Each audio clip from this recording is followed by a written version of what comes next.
ఆ బొమ్మ పూర్తయ్యే వరకు నేను చూస్తూ ఉండిపోయాను. ఆ చిత్రకారుని ప్రతిభకు ముగ్ధుడవుతూ వస్తున్న ఫలితాలకు ఆశ్చర్యపోతూ ఉండిపోయాను. ఆ చిత్రకారుడు అక్కడి నుంచి కదిలి అక్కడ కూర్చొని ఉన్న కొందరితో మాట్లాడుతూ ఉన్నాడు. అప్పుడు అంతవరకు చూస్తూ ఉన్న వాళ్లలో చాలా మంది ఆ చిత్రకళ నేర్చుకునే వాళ్ళలా ఉన్నారు. ఒక అతను బొమ్మ గీస్తూ ఉంటే చాలా మంది చిత్రకారులు అది నేర్చుకుంటూ ఉన్నారంట. అప్పుడు మనం ఇక్కడ ఒక విషయాన్ని గమనించాలన్నమాట.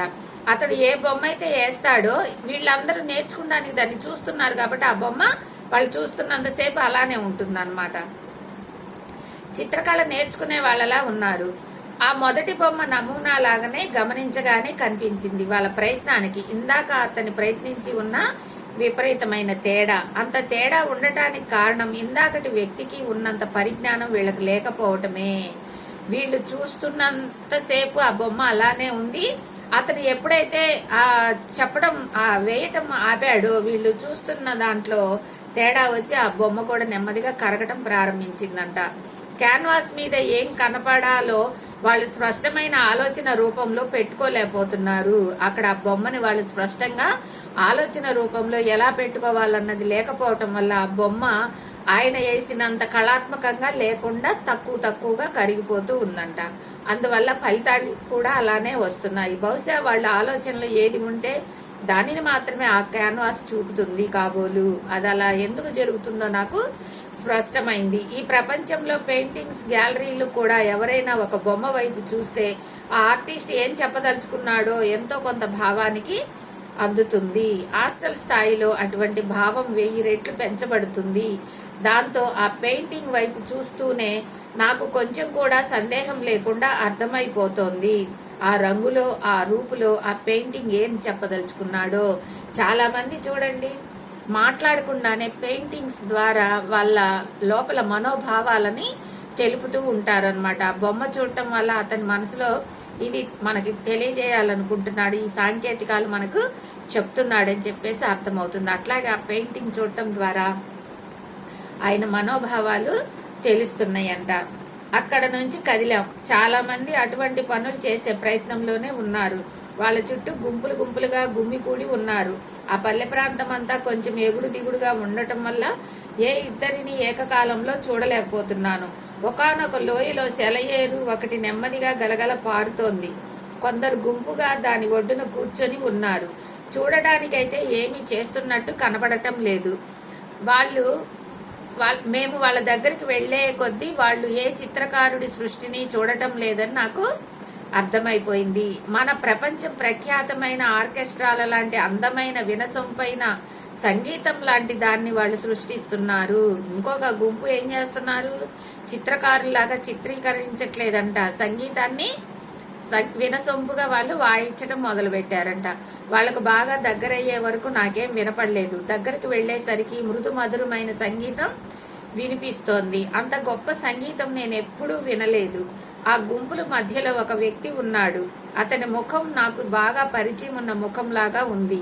అయితే అతన్ని నా నిజ జీవితంలో ఎప్పుడు నేను కలవలేదు అని మాత్రం నాకు తెలుసు. ఆయన ఎవరు? నా మిత్రుణ్ణి అడిగాను. అతను గుసగుసగా చెప్పాడు. అతను ప్రఖ్యాతి చెందిన జోమన్ స్ట్రాన్ అని చెప్పాడు. అప్పుడు ఆయన చేస్తున్నది ఏమిటంటే నీటి గలగలను సంగీతంలో ఎలా వినిపించవచ్చో డెమో చేసి చూపిస్తున్నాడు. నీళ్లలో సంగీతాన్ని సాధన చేసి దాని ద్వారా వచ్చే సంగీతాన్ని వినిపిస్తున్నాడు అందరికి. చాలా మృదు మధురంగా అద్భుతంగా ఉందంట ఆ సంగీతం.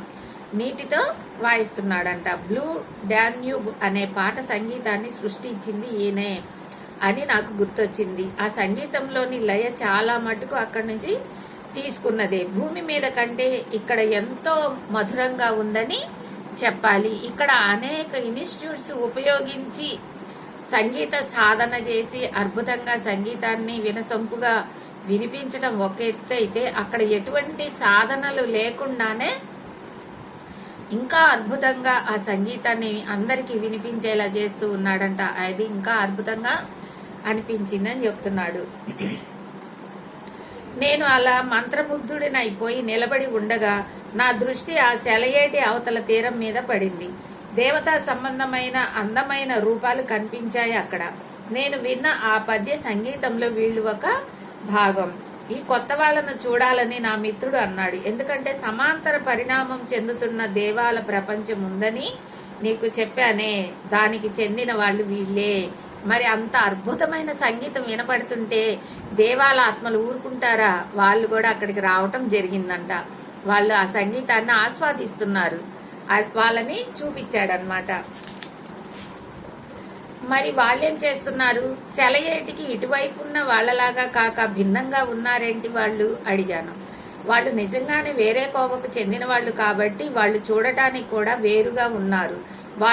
వాళ్ళు ఎక్కువగా దేవతా సంబంధంగా ఉన్నారు. మరి దేవతా వాళ్ళు ఆత్మస్వరూపులు ఎలా డిఫరెంట్గా ఉంటారు. మన ఆత్మ పరిణితి తక్కువ చెందిన ఆత్మలకి దేవతా ఆత్మలకి తేడా ఉంటుంది కదా. వాళ్ళ ఆత్మ పరిణితి ఎక్కువ చెందుతారు కాబట్టి వాళ్ళకి కాంతి కానీ తేజవంతంగా ఒక వెలుగు కానీ వాళ్ళకి ఎక్కువగా ఉంటుందన్నమాట. అందుకని వాళ్ళు దేదీప్యమానంగా వెలుగుతూ కాంతులు విరజిమ్ముతూ ఉంటారనమాట. వాళ్ళని చూడంగానే మనకి ఒక దైవత్వాన్ని చూసినట్టు అర్థమవుతుంది. అదే ఆత్మ పరిణితి చెందిన ఆత్మలు చూసినప్పుడు ఏమనిపిస్తుంది? ఇది ఒక సోల్ అని మనకి సాధారణ ఒక సోల్ అని తెలుస్తుంది. అంటే కాంతి పుంజం కొద్దిగా తక్కువ ఉంటుంది. దీనికి కాంతి పుంజం ఉంటుంది, వాళ్ళకి కాంతి పుంజం ఉంటుంది, వీళ్ళకి ఉంటుంది. ప్రతి ఒక్కరికి కాంతి, దాంట్లో వేరియేషన్ ఉంటుంది అన్నమాట. అట్లాగే వాళ్ళు చాలా దివ్యంగా చూడంగానే ఒక దేవతామూర్తులను చూసినట్టుగా అనుభూతి చెందుతూ ఉన్నారంట. వాళ్ళు వేరే విధంగా పరిణామము చెందుతున్నారు కాబట్టి వాళ్ళ శరీరాలు హాస్టల్ పదార్థంతో తయారైనా మన హాస్టల్ శరీరాల కన్నా ఎక్కువ సాంద్రతలో ఉన్నాయి. సంగీత దేవతలు అంటారే, వీళ్ళు వాళ్ళలోని వాళ్లే. ఆ సంగీత దేవతలు ఎప్పుడు పాడుతూ ఉంటారు. మరి సరస్వతీదేవిని మనం ఊహించుకున్నట్టయితే ఈ వేరియేషన్ మనకు బాగా అర్థమవుతుంది అనమాట. సరస్వతీదేవి ఎలా ఉంటుంది? ఆమె ఒక స్త్రీమూర్తి, ఒక మానవ స్త్రీమూర్తి లాగానే మనకి రూపు చూడటానికి కనిపిస్తుంది. కానీ ఆమెని మనకి ఒక చిత్రంలో కానీ సినిమాల్లో కానీ చూపించేటప్పుడు ఎలా చూపిస్తారు? ఆమె వెనక ఒక చక్రం తిరుగుతున్నట్టు, దానిలోంచి వెలుగులు ఎక్కువగా, కాంతి పుంజాలు ఎక్కువ వస్తున్నట్టు, ఆమె చాలా మృదు మధురంగా సుకుమారంగా శరీరంతో ఉన్నట్లు, ఆమె వీణ వాయిస్తూ ఉంటే అద్భుతమైన సంగీతం వినిపిస్తున్నట్టు మనకి అలా చూపిస్తారు కదా. వాళ్లే మరి సంగీత దేవతలు అంటే వాళ్లే. ఇక్కడ వీళ్ళకి వాళ్ళకి వేరియేషన్ కూడా అట్లానే తెలుస్తుందంట.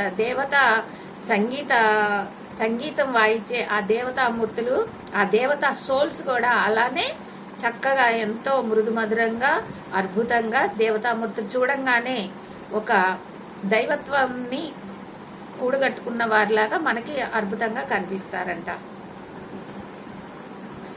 మరి ఈరోజు స్వాధ్యాయం ఇది ఫ్రెండ్స్. మరలా రేపు ఈ దేవతామూర్తుల గురించి మరికొన్ని విశేషాలు రేపు స్వాధ్యాయంలో మనం తెలుసుకుందాము. ఈరోజు స్వాధ్యాయం ఇది. Thank you friends. Thank you.